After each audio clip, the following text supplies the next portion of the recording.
Okay, I did a video on chocolate being a gift from Lucifer and the fallen angels a little while ago.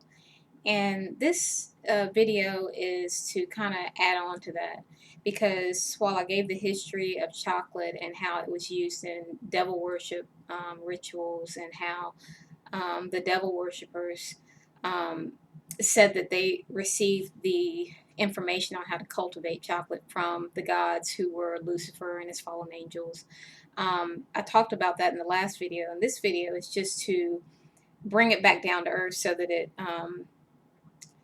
it ties in with reality because that was just the history, but the reality, the concrete result of eating foods that have certain impacts on the way we think has a concrete effect on our lives.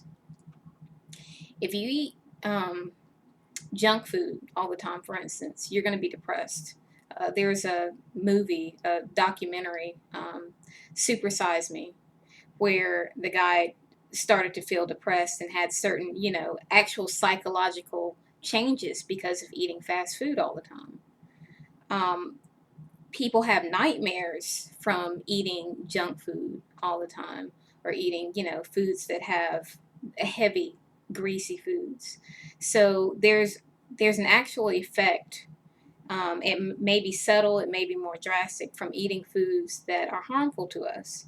And think about it: if you want to alter people, if you want to affect their thinking and control them better, what better way to do that than to alter their foods, alter because they have to eat, um, or put things in the air because they have to breathe. It's the easiest way to alter people. So when I did the video on chocolate being a gift from Lucifer and the fallen angels, um, it, it was meant to show how the subtle ways in which things that look good, things that taste good, things that make us feel good may in fact be harmful to us in ways that we can't fully comprehend, or in ways that we haven't been that, that we haven't been privy to the information on.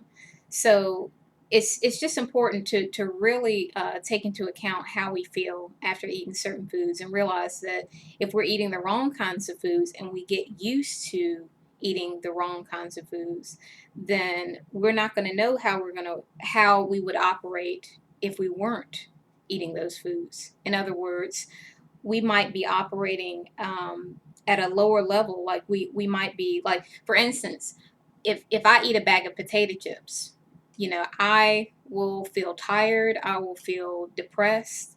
I will feel mentally foggy. Whereas if I eat a fruit or if I eat, vegetables, my mind works fine. Um, my connection to God is fine. I'm not preoccupied with depression or so what we put in our bodies affects our minds. It affects our connection to spirit. Um, it can make us revert to our corrupt flesh so that we're thinking with our flesh. So there are many ways, many subtle ways in which foods, the foods that we consume, affect how we think, how we act, and how we interpret our environment. So it's just important to listen to our bodies and maintain that clear connection to God through honoring our temples and putting in our temples what we know, will benefit our temples.